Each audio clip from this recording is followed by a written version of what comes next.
할렐루야. 양천공동체 식구 여러분, 한 주간도 주님과 함께 잘 보내셨나요? 이비호 목사 인사드립니다. 오늘은 가스펠 프로젝트 제4과 탕자 비유에 대해서 배워보도록 하겠습니다. 탕자 비유는 네 번째인 거죠. 첫 번째는 씨 뿌리는 자와 땅, 두 번째는 자비한 종, 세 번째는 선한 사마리아인, 네 번째 시간입니다. 잃어버린 두 아들. 같이 서머리 한번 읽어보실게요. 예수님이 들려주신 잃어버린 두 아들을 사랑하는 아버지에 관한 비유입니다. 이 이야기에서 우리는 죄악된 인간의 모습과 은혜가 충만하신 하나님의 모습을 보게 됩니다. 우리는 어떤 죄인이라도 품에 안아주시는 하나님의 선하심을 기뻐하도록 부름받았음을 기억해야 합니다. 신학적인 주제는 하나님은 죄인이 회개하고 하나님께 돌아오면 언제나 기뻐하십니다. 입니다. 탕자의 비유는 세 가지로 되어 있는데요. 책을 참조하시면 첫 번째는 우리는 탕자처럼 하나님을 거역하며 하나님이 주신 좋은 선물을 탕진해 왔습니다. 두 번째는 하나님은 탕자의 아버지처럼 회개하는 죄인들을 반기십니다. 세 번째는 어떤 사람들은 마다들처럼 하나님의 은혜에 분개하며 종교적 관습에만 집착합니다. 저희가 이 3포인트를 하나하나 살펴보도록 하겠습니다. 첫 번째는 우리는 탕자처럼 하나님을 거역하며 하나님의 주신 좋은 선물을 탕진해 왔습니다. 입니다. 누가복음 15장 11절부터 19절 말씀입니다. 저와 함께 한 절 한 절씩 보시면서 읽겠습니다. 예수께서 말씀하셨습니다. 어떤 사람에게 두 아들이 있었다. 작은 아들이 아버지에게 말했다. 아버지, 재산 중에서 제가 받을 몫을 주십시오. 그래서 아버지는 두 아들에게 살림을 나눠 주었다. 제가 이 탕자의 비유를 다시 공부하면서 느낀 게 2000년 전에 쓰여진 팔레스타인의 컬처하고 문화하고 지금 저희가 한 200년 전에 100년 전에 있었던 저희 조선시대의 문화하고 굉장히 유사하다는 것을 깨닫게 됐습니다.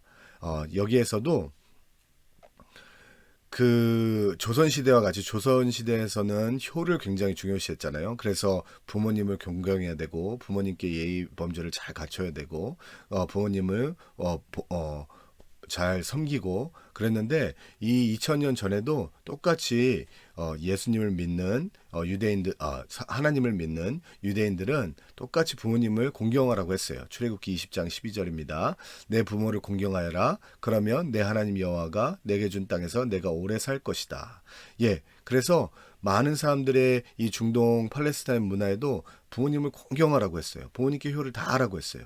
그런데 지금 여기에서 보시는 두 아들이 있었는데 막내 아들, 작은 아들이 아버지에게 이렇게 얘기를 합니다. 아버지, 제 재산 중에서 제가 받을 몫을 주십시오. 이 말은 예전에는 그 2000년 전에는 아버지가 죽어야만 아들이 유산을 받을 수가 있습니다.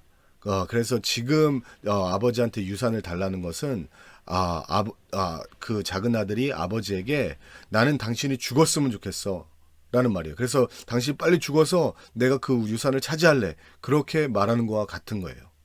그래서 이 작은 아들을 보면서 정말로 망나니인 거죠.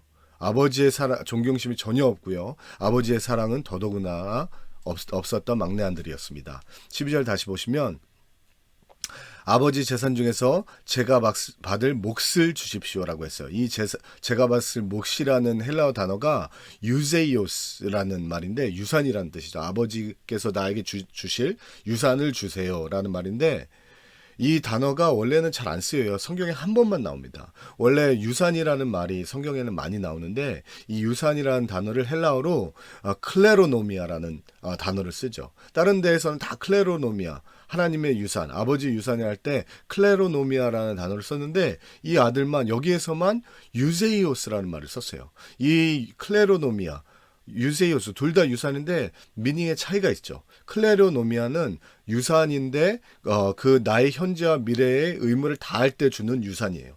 그래서 하나님 아버지에게서 유산을 받으면 내가 아버지를 현재에도 그리고 미래에도 열심히 봉양하고 효도하고 잘 섬기겠습니다. 라는 뜻이고, 이 유세이오스라는 단어는 내가 아버지한테 봉양하고 효를 다하는 책임은 없습니다.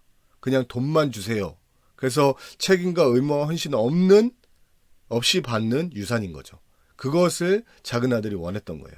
그래서 나는 아버지한테 아무것도 해주지 않을 거예요. 당신한테 노후 대책 하면서 내가 당신을 봉양하지 않을 거예요. 돈만 주세요. 라고 얘기를 한 거죠. 그래서 다음번에 보면, 그래서 아버지는 그 아들에게 두 아들에게 살림을 나눠줬다고 얘기했어요. 그래서 신명기에 보니까 21장 17절에 보면, 사랑하지 않는 아내의 아들들을 장자로 인정해 그가 가진 모든 것 가운데 두 몫을 챙겨주어야 한다. 그 아들은 자기 아버지의 힘이 시작이기 때문이다. 예, 아들이 사랑하건 아내가 사랑하건 아니건, 아들을 사랑하건 아니건, 모세의 율법은 장자에게는 3분의 2를 줘야 되는 거고요. 차자한테는 3분의 1의 유산을 줘야 되는 거였어요. 그래서 아버지가 큰아들, 두 아들, 큰아들, 작은아들에게 유산을 다 줬다는 것은 큰아들에게는 3분의 2, 작은아들에게는 3분의 1의 유산을 준 거죠. 그래서 근데 그 아버지의 재산이 엄청 많았어요. 17절, 22절, 23절을 보겠습니다. 그제야 제정신이 들어 말했다. 내 아버지 집에는 양식이 풍부해서 일꾼들이 먹고도 남는데 나는 여기서 굶어 죽는구나. 예, 아버지 집은 집이 있고요. 양식이 풍부하다고 얘기해요. 그러니까 양식이 풍부하려면 농가 밭이 많아서 소산이 많아야겠죠. 그래서 아버지라는 분은 집도 있었고요. 그 땅도 엄청나게 많았고요. 유지였던 거죠, 지방에.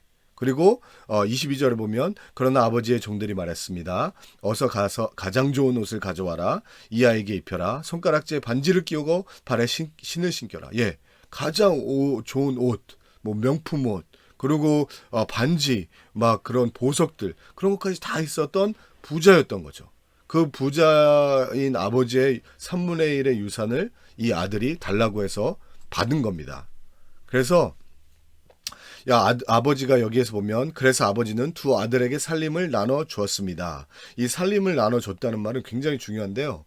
이 살림이라는 말이 영어로는 헬라어로는 비오스예요. 이 비오스에서 유래된 단어가 biology, 바이오라는 말이죠. 자기 생명인 거예요. 그래서 이 아버지가 자기가 생명같이 여겼던 재산을 두 아들에게 나눠준 거죠. 예, 13절 같이 읽을게요. 며칠 뒤 작은 아들은 자기가 가진 것을 모두 챙겨 멀리 다른 나라로 떠났다. 그러고는 거기서 방탕하게 살면서 그 재산을 낭비했다. 예, 며칠 뒤 유산을 받자마자 그 유산을 가지고 며칠 뒤 바로 다른 나라로 떠났다 그랬어요. 근데 예전에는 미슈나에 보면, 미슈나가 이제 oral law죠. 그 구두로 전해오는 율법인데, 그 미슈나에 보면 아버지가 죽기 전에는 절대로 물려받은 재산을 팔 수가 없다 그랬어요. 근데 지금 이 둘째 아들은 아버지한테 어떤 유산을 받았죠? 땅을 받았겠죠. 땅은 집문서 같은 거, 땅 문서 같은 거, 가축을 받았겠죠. 그런 것을 다 받았는데 그것을 가지고 딴 나라로 갈 수가 없었어요. 그러니까 며칠 뒤에 갔다 그랬잖아요. 빠른 시일 안에 그것을 집문서, 논문서, 반문서를 다 캐시아웃 해가지고 현찰로 바꿔서 이제 떠나야 되는 거죠. 그러니까 현찰로 며칠 안에 바꾸려면은 급매를 해야 되잖아요. 그러면 제대로 가격을 받지 못하겠죠. 빨리 팔아야 되니까. 그래서 헐값에 이제 다 빨리 캐시아웃하고 현찰로 바꿔가지고 이제 간 거예요. 그렇게 했으면 동네방네 소문이 다 났겠죠. 누이 집 아들이, 둘째 아들이 아버지한테 강제로 유산을 달라 그러더니 그것을 유산을 받은 다음에 다 처분해가지고 다 현찰로 만들어가지고 며칠 안에 다 떠나버렸다. 동네에 소문이 다 난 거예요. 예. 그래서 14절에 보면, 그가 모든 것을 탕진했을 때 그 나라 전역에 심한 흉년이 들어 형편이 어려워지기 시작했습니다. 예. 그래서 다른 나라로 가서 허랑방탕하게 다 돈을 다 써버린 거예요. 그 많던 유산을. 그랬는데 그렇게 써고 빈털터리가 되자 어떻게 됐어요? 전역에 심한 흉년이 났다 그랬어요. 영어 성경에 보면 After he had spent everything, there was a severe famine in that whole country. Yeah, severe famine. 지금 whole country라 그랬죠. 저희가 지금 코로나 때문에 전 국민이 어렵고요. 전 나라가 어렵고 전 세계가 어려워요. 그래서 그렇지만 이것이 성경에서 말하는 그때 시대의 기근이 아닌 거예요. 지금도 많이 힘들잖아요. 막 경제에 난이 온다.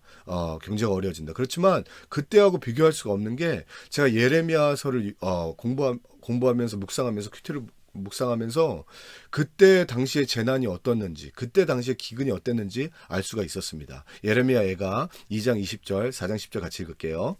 여호와여 보시고 고려해 주소서. 주께서 누구에게 이렇게 하셨습니까? 여자들이 자기 자식들을, 자기들의 귀여운 어린아이들을 먹어야만 하겠습니까? 예, 너무너무 이제 바벨론이 성을 다 우겼으니까 칼과 기근과 그리고 전염병으로 하나님이 치신다고 하셨잖아요. 예레미야서에 보면 바벨론이 예루살렘 성을 포위하니까요. 이제 기근이 된 거예요. 먹을 게 하나도 없는 거예요. 그러니까 어떻게 해요? 아줌마들이 자기 자식을 먹는 거예요. 이 애가 4장 10절 인정 많은 여자들도 자기 손으로 자기 자식들을 삶아 먹었다. 예. 이런 게 예전에 기근이었습니다. 아무것도 먹을 게 없어서요. 자기 자식까지 삶아 먹는 게 그 당시에 기근이었다는 거죠. 전역에 심한 흉년이 들었다는 것은 이러한 흉년을 말하는 거예요. 그렇기 때문에 아무것도 먹을 게 없었어요. 예. 그렇기 때문에 이제 이 탕자는 어디에서 먹을 거 없나 찾다가 일자리라도 주시면 내가 조금이라도 먹을 거 있으면 다 하겠습니다. 라고 해서 찾아본 결과 어떤 게 있었죠? 15절, 16절 같이 읽을게요. 그래서 그는 그 나라 사람에게 일자리를 얻었는데 그 사람은 그를 들판으로 내보내 돼지를 치게 했다. 예. 어떤 일자리냐면 유대인들이 제일 부정하게 여겼던 돼지 치는 일자리였어요. 레위기 11장 17절에 어떻게 얘기했죠? 돼지는 발굽이 갈라져 있지만 되새김질을 하지 않으니 너에게 부정하다. 예, 그래서 유대인들은 돼지 치는 이방인들을 돼지 먹는 자라고 우습게 여기고요. 돼지를 부정하다고 더럽다고 해서 업신여기고 했던 것을 유대인인 이 두 번째 탕자가 거기 가서 돼지 치는 일을 한 거예요. 16절에 보면 그는 돼지가 먹는 쥐엄나무 열매라도 배를 채우고 싶었지만 그것마저 주는 사람이 없었다. 예, 노동을 하면 월급을 줘야 되잖아요. 그렇지만 흉년이 너무 길어서 대가도 없어요. 먹을 거라도 줘야 되잖아요. 먹을 것도 없어요. 왜냐하면 자기 자식을 삶아 먹는 그런 흉년인데 어떻게 먹을 것이 있겠어요? 그 쥐엄 열매가를 돼지들이 먹는다고 했는데 쥐엄 열매라는 것은 그 당시에 엄청나게 흔한 콩 꼬투리 같이 생긴 거였어요. 그래서 사람들이 먹지도 않고 다른 사람들이 먹지도 않아서 돼지들만 먹는 거였죠. 전 세계에 한국도 그렇고 전 세계에 항상 돼지들은 잔반 우리가 먹지 않는 하찮은 것만 먹었어요. 이 유대 땅도 마찬가지죠. 유대 땅도 돼지들이 하찮은 거, 이 쥐엄날매 하찮은 거를 먹었는데 그것마저도 먹기 어려운 기근이었던 거죠. 그래서 그렇게 힘들게 지금 탕자가 살았습니다. 그래서 17절에 보면 그제야 제정신이 들어 말했다. 내 아버지 집에는 양식이 풍부해서 일꾼들이 먹고도 남는데 나는 여기서 굶어 죽는구나. 예, 그렇게 어려움이 닥치고 그렇게 밑바닥을 치자 이제는 제정신이 든 거예요. 그래서 여기에서 보면 작은 아들의 행동으로 봐서 회개의 3스텝이 있습니다. 첫 번째는 제정신이 들었다 그랬어요. 이 제정신이 들었다는 헬라어 단어가 에아우톤 데 엘톤이란 말이에요. Return to himself. 예, 자기로 돌아온 거예요. 자기 자신이 돌아온 게 자기 자신을 어떻게 돌아왔죠? 나는 여기서 굶어 죽는 거야. 구나. 예, 저희가 자기 자신으로 들어와야 돼요. 저희 껍데기를 다 벗어버리고 우리가 누군지를 알아야 돼요. 우리는 죽는 인생입니다. 우리는 죄 때문에 망하게 될 인생이에요. 그것을 이제 봐야 되는 거죠. 사회가 잘 살게 되면 잘 살게 될수록 껍질이 너무너무 많아져서 우리가 우리의 내면을 보지 못하게 돼요. 우리가 죽을 수밖에 없는 존재라는 것을 알지 못하는데 진정한 회개는 뭐냐면 우리가 죽을 수밖에 없는 존재라는 것을 깨닫는 거죠. 그 다음에 두 번째, 하나님이 누구신지를 깨닫게 됩니다. 야, 이 탕자가 뭐라고 말했죠? 내 아버지 집에는 양식이 풍부해서 일꾼들이 먹고도 남는데, 예, 풍부하신 아버지, 정말로 선하신 아버지. 이 일꾼들이라는 단어는요, 종보다 더 낮은 단어예요. 왜냐하면 종들은 정규직이었어요. 종이 한 집에 들어가서 정규적으로 월급을 먹을 것을 받으면서 일을 했었는데, 그래서 요즘에는 정규직인 거죠. 근데 이 일꾼들은 하루하루 일거리를 찾는 거죠. 그래서 레위기 마태복음 20장 8절 9절을 보면 일꾼들을 불러 품삯을 지불하여라 라고 했어요. 오후에 5시에 고용된 일꾼들이 와서 각각 1데나리온씩 받았다. 예, 그냥 일한 만큼 원래 주는 월급을 1급을 주는 거죠. 그런데 이 아버지는 너무너무 좋은 아버지라서 일꾼들을 양식을 풍부하게 주고 먹고도 남는 만큼 줬다는 말입니다. 이 아버지는 정말로 하나님은 정말로 선하시고 그리고 후히 베푸시고 사랑이 많으신 하나님이라시는 아버지라는 것을 이 아들이 깨닫게 되죠. 그래서 일꾼들은 레위기 19장 13절에 보면 내 이웃을 속이거나 억지로 빼앗지 마라. 하루 벌어 하루 사는 일꾼의 품삯을 다음날 아침까지 갖고 있지 마라. 예, 일꾼들은 그냥 비정규직인 거예요. 정규직보다 더 낮은 그런 사람들까지도 후히 베풀어 주시는 하나님의 사랑을 이제 깨달은 거죠. 그래서 자기 자신이 죄 때문에 죽을 수밖에 없는 자기 자신을 깨달은 거고, 하나님이 후히 베푸시는 선하신 하나님을 깨달은 거고, 그 다음에 스텝이 third step, 행동으로 옮기는 거죠. 누가복음 15장 18절 19절 같이 읽겠습니다. 내가 일어나 아버지께로 돌아가 말해야겠다. 아버지, 제가 하늘과 아버지께 죄를 지었습니다. 저는 더 이상 아버지의 아들이라고 불릴 자격이 없으니 그저 하나님의 일꾼으로 삼아 하나의 일꾼으로 삼아 주십시오. 예, 이 아들이 이제는 행동으로 옮긴 거예요. 내가 죄인이라는 거 알았잖아요. 하나님이 선하시다는 거 알았잖아요. 아버지가 선하다는 걸 알았잖아요. 이제 나 찾아가는 거죠. 그래서 아버지께 돌아가 뭐라고 얘기해요? 그래서 아버지, 제가 하늘과 아버지께 죄를 지었습니다. 자신의 죄를 고백했죠. 하늘과 아버지라는 게, 이 하늘이라는 게 에스라 9장 6절에 우리의 죄가 우리 머리보다 높고 우리의 죄악이 하늘까지 닿았기 때문입니다. 여기 하늘하고 똑같은 거죠. 예, 우리의 죄가 하늘까지 닿았다는 것을 이제 아버지께 고백하는 거였어요. 그 다음에 뭐라고 해요? 그 다음에 더 이상 아버지의 아들이라 불릴 자격이 없으니, 예, 이제 자신의 시츄에이션을 고백을 하는 거예요. 하나님, 이제 나는 죽을 수밖에 없습니다. 하나님, 나를 불쌍히 여겨 주시옵소서. 그래서 자신의 실패와 외로움, 배고픔을 고스란히 고백을 하는 거죠. 그 다음에 하는 게 뭐예요? 그래서 하나의 일꾼으로나마 삼아 주십시오. 아버지를 의지하는 거예요. 예, 그래서 자기 죄를 회개하고 자기의 시츄에이션을 고하고 그 다음에 하나님을 의지하고 그 다음에 하나의 일꾼으로 삼아 주십시오. 올바로 살겠다는 결단을 하는 게 회개인 것입니다. 이것이 구원에 이르는 회개인 것이죠. 첫 번째, 자기가 죄인이라는 것을 깨닫고, 두 번째, 하나님이 선하시고 자비로우시다는 것을 깨닫고, 그래서 하나님께 나아가서 우리의 죄를 고백하고 우리의 시츄에이션을 고백하고 그 다음에 하나님을 의지하는 것, 선하시는 하나님을 의지하는 것이 구원에 이르는 회개인 것입니다. 두 번째, 하나님은 탕자의 아버지처럼 회개하는 죄인들을 반기십니다. 누가복음 15장 20절부터 24절 말씀입니다. 20절부터 같이 읽을게요. 그러고서 아들은 일어나 아버지께로 갔다. 아들이 아직 멀리 있는데 그 아버지는 아들을 보고 불쌍히 여겨 아들에게 달려가 그의 목을 껴안고 입을 맞췄다. 예, 여기에 보면 아들이 아직 멀리 있는데 그 아버지는 아들을 봤다 그랬어요. 이 말은 멀리서 아들인지 봤다는 얘기는 매일매일 아들을 기다리면서 거기를 주시했다는 거예요. 그러니까 멀리 있는데 누가 나타나니까 아들인지 딱 알아본 거죠. 예, 그래서 아버지가 계속 애타게 아들을 기다렸다는 것을 우리가 알 수가 있습니다. 그리고 멀리 있는 아들을 봤다는 것은 그때가 밤이 아니라 낮이었던 거죠. 그러니까 볼 수 있었던 거죠. 그 낮이라는 게 굉장히 중요합니다. 여기서 왜냐하면 그렇게 본 다음에 아들에게 달려가서 목을 안고 껴안고 입을 맞췄어요. 예, 이 목을 안고 아들의 더러운 옷을 냄새나는 옷을 그냥 안고 입 맞췄던 아버지. 그 아들을 보자마자 달려갔던 아버지. 제가 조선 시대와 그 당시에 예수님이 살던 팔레스타인 시대와 문화가 같다는 게 예전에 조선 시대도 양반은 선비는 뛰지 않았잖아요.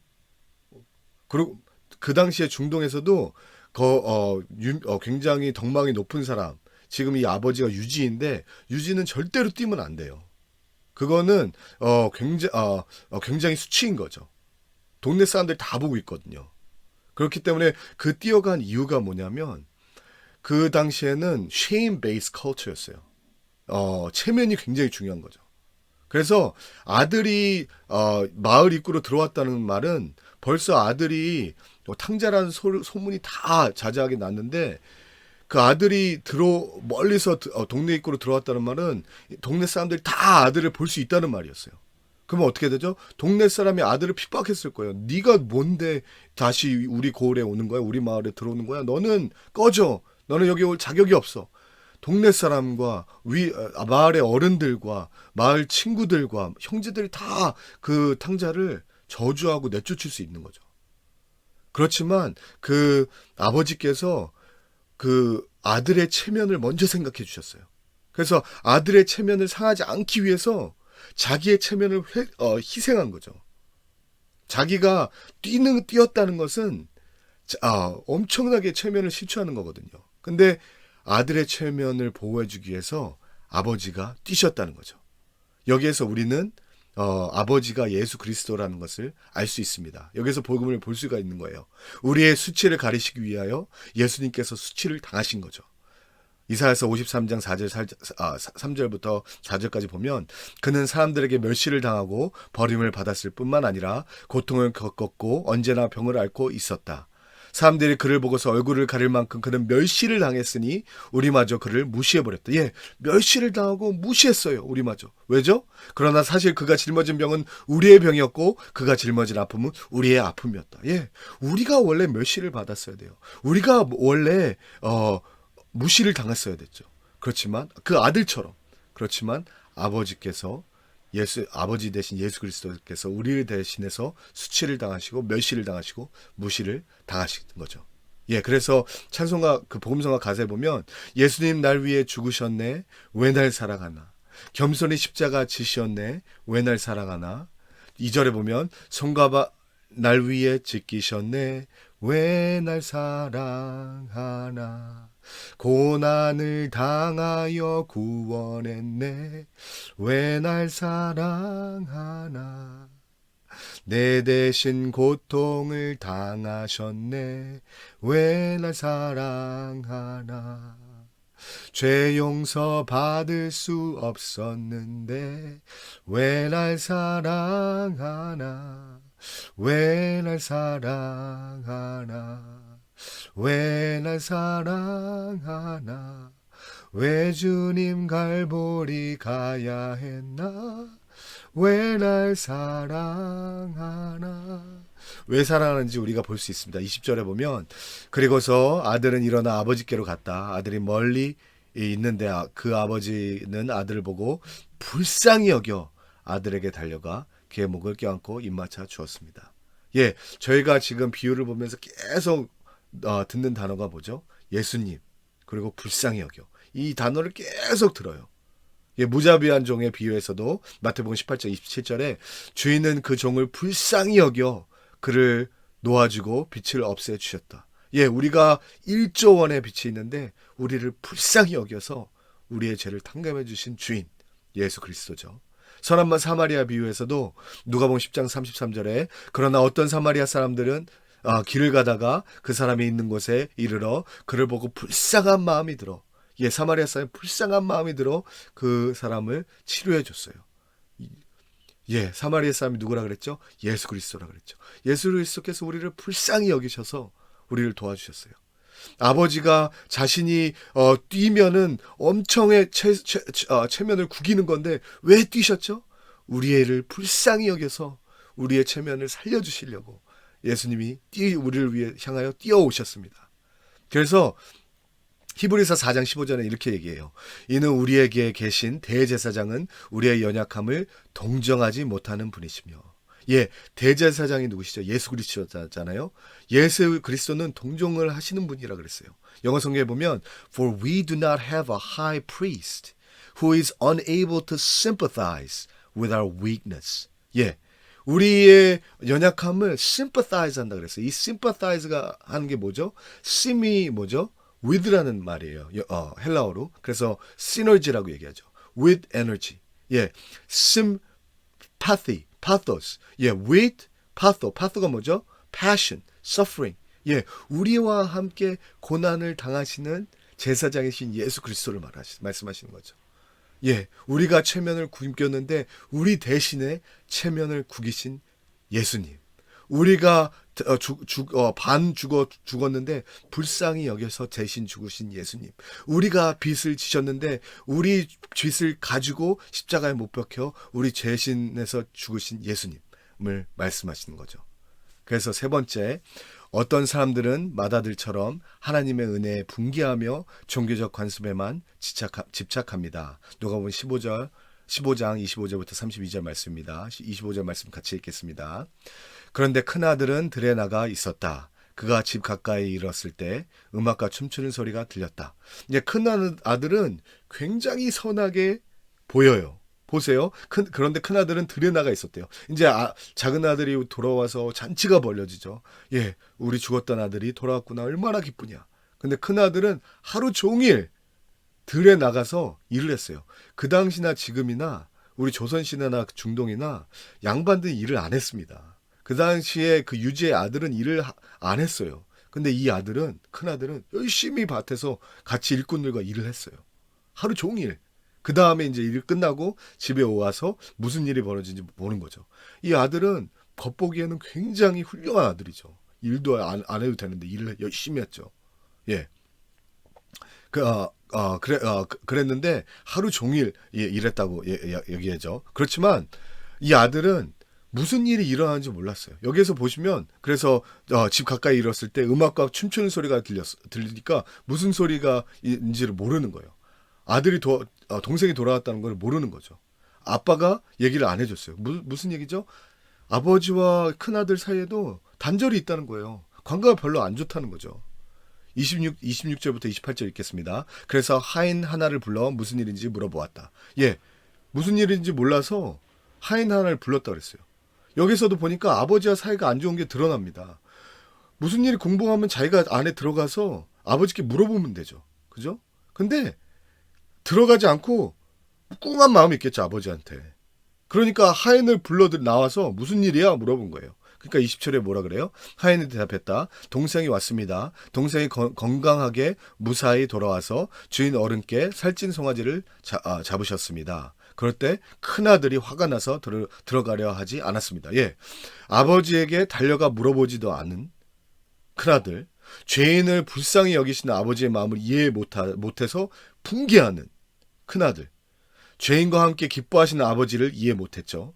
죄인을 위해 송아지를 잡으신 아버지를 이해 못했습니다. 죄인이 구원받으면 얼마나 즐거운가를 이해 못했어요. 열심히 일을 했는데 고든 삶, 남을 보기에는 굉장히 정직한 삶을 사는데 아버지와의 관계는 틀어진 거예요. 아버지와의 사랑의 관계 없어요. 아버지의 마음을 이해하지 못해요. 예, 우리도 많이 그럴 때가 있어요.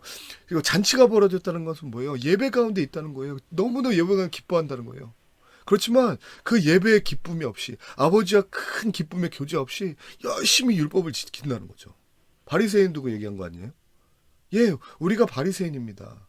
아버지의 마음은 상관하지 않고요. 열심히 율법 지켜서 자기 유익을 위해서 살아요. 누가복음 15장 12절부터 처음부터 이 아들과 큰아들과 아버지의 관계는 뒤틀렸다는 걸 볼 수 있습니다. 12절에 보면 작은 아들이 아버지에게 말했다. 아버지, 재산 중에서 제가 받을 몫을 주십시오. 그래서 아버지는 두 아들을 살림을 나눠주었습니다. 네, 작은 아들이 아버지한테 무례한 행동을 했을 때 큰아들은 아버지를 위로하지 않았어요. 아버지 얼마나 억장이 무너지세요. 작은 아들이 저렇게 못돼 먹었네요. 그리고 만약에 큰아들은 자기 동생한테 훈계도 안 했어요. 네가 아버지가 얼마나 좋으신 분을 알면 아버지한테 잘해야지. 훈계도 안 했어요. 그리고 동생을 걱정하지도 않았어요. 동생아 왜 그러니? 그러지 않고요. 여기 보세요. 그래서 아버지는 두 아들에게 살림을 주었다. 또 그래서 유산을 두 아들에게 줬는데 그 첫 아들은 얼마나 받았다고요? 3분의 1을 받았죠. 그러니까 그것만 쏙 먹고 일도 열심히 했다 그랬잖아. 아까 보면. 왜 열심히 했죠? 그 유산이 이제 다 자기 거예요. 그러니까 자기를 위해서 열심히 산 거예요. 아버지의 마음은 절대로 생각 안 해요. 아버지에 대해서 신경 안 써요. 아버지하고는 완전히 멀어진 거죠. 큰아들은 아버지와 물리적으로 멀리 저기 딴 나라에 가서 살아서 멀었지만 이 아들은 집에서 같이 살면서도 아버지하고도 엄청나게 먼 거였어요. 몸은 가까이 있지만 마음은 먼 큰아들. 29절부터 31절 같이 읽을게요. 그러자 큰아들이 아버지에게 이렇게 말했다. 보십시오. 저는 여러 해 동안 아버지를 위해 종노릇하고 무슨 말씀이든 어긴 적이 없습니다. 그런데 제게는 친구들과 함께 즐기라며 염소 새끼 한 마리도 주지 않으셨습니다. 예. 그러니까 아버지가 뭐라 그래요? 31절. 아버지가 말했다. 얘야, 너는 항상 나와 함께 있지 않냐? 또 내가 가진 모든 것이 다 내 것이 아니냐? 예. 유산을 벌써 다 나눠줬어요, 아버지가. 3분의 2가 그 작은 아들 3분의 1 가지고 가서 다 허랑방탕하게 썼고 남은 3분의 2는 다 큰아들 겁니다. 근데 거기에서 더 달라는 거예요. 아버지 제가 열심히 일하는데 나한테 염소 새끼 한 마리 준 적 있습니까? 자기만 아는 거죠. 자기 유익을 위해서 열심히 사는 거예요. 예. 그리고 자기 유익을 위해만 사는 것이 아니라 30절 보면 그런데 창녀와 함께 아버지의 재산을 탕진한 아들의 집에 돌아오니까 아버지는 그를 위해 살찐 송아지를 잡으셨습니다. 예. 자기가 열심히 사는 건 좋은데 자기 자신을 위해 살았고요. 하나님을 기쁘시게 사는 것이 아니라 자기 성공, 자기 유익을, 자기 안정을 위해 열심히 살았고요. 그리고 자기보다 겉으로 똑바로 안 사는 사람은 계속 정죄했어요.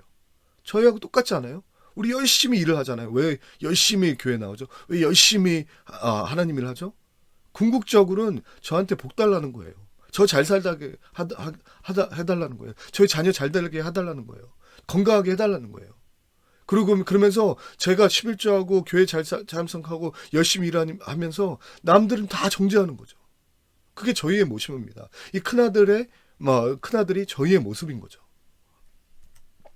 28절. 큰아들은 화가 나서 들어가려 하지 않았다. 그러자 아버지가 나와 그를 달랬다. 예. 그런 죄인들, 큰아들 같은 바리새인 같은 율법주의, 저희 정말로 히포크라트 같은 위선자인 저희들한테 누가 찾아오셨어요? 예수 그리스도 아버지가 찾아오셨어요. 아들은 아버지한테로 안 갔어요. 그렇지만 아버지가 큰아들한테로 왔어요. 누가복음을 보면요. 이게 교묘한 게 탕자가 주인공이 아닌 것 같아요. 예수님은 이 큰아들이 주인공을 삼으신 것 같아요. 왜냐하면 누가복음 이 15장에 보면 세 가지 비유가 나오죠. 첫 번째는 잃어버린 양의 비유가 나옵니다. 두 번째는 잃어버린 동전의 비유가 나와요. 그 다음에 잃어버린 아들의 비유가 나오는데 보세요. 잃어버린 양의 비유 15절 4절 5절 보면 그 잃어버린 양 한 마리를 찾을 때까지 찾아다니지 않겠느냐. 그리고 양을 찾게 되면 기뻐하며 양을 어깨에 메고. 예, 양이 잃어버렸는데 양이 스스로 목자한테 찾아오지 않았어요. 목자가 찾아갑니다. 두 번째, 동전을 잃어버렸는데 동전이 스스로 주인에게 찾아오지 않았어요. 잃어버린 주인이 동전을 찾아러 갑니다. 여기 탕자의 비유에서도 똑같은 패턴이 와요. 이 두 아들 다 잊어버렸죠. 그죠? 그런데 작은 아들은 찾아왔어요. 아버지한테. 큰 아들은 아버지를 찾아오지 않습니다. 근데 아버지가 큰 아들한테 찾아가요. 누가 주인공이죠? 큰 아들인 거예요. 이 15장의 문맥에 봐서는. 잃어버린 양, 잃어버린 동전이 작은 아들일 수도 있는 것 같은데 다시 보면 큰 아들인 거죠. 예. 우리가 예수님이 누구한테 찾아오시죠? 예, 당연히 막 허랑방탕하고 그렇게 사는 사람한테 찾아오십니다. 그렇지만 지금 예수님이 포커스를 두는 게 누구냐면 저와 여러분이에요. 열심히 신앙생활을 잘한다고 하는데 열심히 예수님을 사랑한다고 섬긴다고 하는데 정작 하나님의 마음은 알지 못하고 정작 하나님과의 관계는 돈독하지 않고 열심히 종교 생활을 하는데 누굴 위해요? 나 자신을 위해 하잖아요. 내 사람들에게 보여주기 위해서, 내가 복받기 위해서, 내 자녀가 잘 되기 위해서. 그런 사람에게, 우리 같은 사람에게 찾아오시는 예수 그리스도에 대한 얘기를 지금 하시는 거죠. 그러면서 얘기해요. 31절에 보면 아버지가 말했다. 얘야, 너는 항상 나와 함께 있지 않느냐? 또 내가 가진 모든 것이 다 내게 것이 아니냐? 예, 그 큰아들에게 찾아오셔서 아버지가 뭐라 그러죠? 내 모든 것이 내 것이 아니냐? 이 12절에 보면 두 아들에게 유산을 줬는데 그 유산이 헬라어로 비오스라는 말입니다. 자기 생명이라는 말이에요. 큰 아들에게 와서 내가 모든 나의 생명을, 내가 모든 나의 살과 피를 너한테 줘서 그게 네 것이 아니냐. 예, 우리가 큰아들입니다. 종교생활을 잘하고 겉으로는 목사, 장로님, 권사님, 순장님 하지만 속은 하나님의 마음을 몰라요. 하나님과 떨어져 있어요. 그런데 예수님께서 찾아오셔서 내가 너에게 모든 것을 줬지 않니? 나의 모든 살과 나의 모든 피를 줬지 않니? 그래서 나에게 돌아오라고. 예, 우리가 다시 한번 예수님의 그 모든 희생을 다시 붙들고 회개하며 이 시간에 나아가길 원합니다. 말씀 정리하면 세 가지 묵상하면서 느꼈습니다. 큰아들, 작은아들 다 죄인입니다. 우리가 허랑방탕하게 살았듯이 아니면 열심히 종교생활을 잘했던 우리는 죄인이에요. 예, 그래서 우리는 우리에게 찾아오시는, 우리가 나가지 않고 우리에게 찾아오시는 예수님을 붙드셔야 돼요. 그 예수님의 풍성한 사랑, 그 예수님의 풍성한 생명, 예, 붙드시고 의지하셔야 되고 믿으셔야 되죠. 그 다음에 세 번째는 계속 누누이 얘기하는 게 아버지와 아들과의 관계입니다. 우리가 예수님을 믿는 목적이 종교생활하는 게 목적이 아니에요. 아버지를 깊이 알고 예수님을 깊이 알고 예수님과 함께 매일매일 동행하는 삶. 우리가 지금 이 코로나 때문에 주일 예배를 못 드립니다. 순도 그냥 줌으로 하고 웨백스로 해요. 그렇지만 이 어떠한 것도 우리 하나님에 대한 우리의 사랑을 끊을 수는 없다 그랬어요. 왜죠? 왜냐하면 우리는 매일매일 예수님과 동행하면 돼요. 예수님을 깊이 만나면 돼요. 예, 언제까지? 코로나가 끝날 때까지. 그러면 다시 예배가 오픈되면 다시 그때 예배 드리면 되잖아요. 우리가 매일매일 해야 되는 것은 매일매일 예수님과 깊이 만나는 것입니다. 예수님의 마음을 깊이 아는 것이에요. 예수님의 그 마음을 알고 그 마음을 다른 사람과 나누는 것입니다. 디스커션은 두 가지입니다. 탕자의 비유를 통해 무엇을 깨달았습니까? 두 번째, 선한 행동이 어떻게 하나님과의 관계를 멀어지게 할 수 있을까요? 여기까지입니다. 감사합니다. 예수님 너무너무 좋은 것 같습니다. 저는 복음이 너무 좋고요. 예수님이 너무 좋아요. 왜냐면 나 같은 죄인 살려주시잖아요. 무는 건지 알지 못해요. 너무 좋습니다. 감사합니다.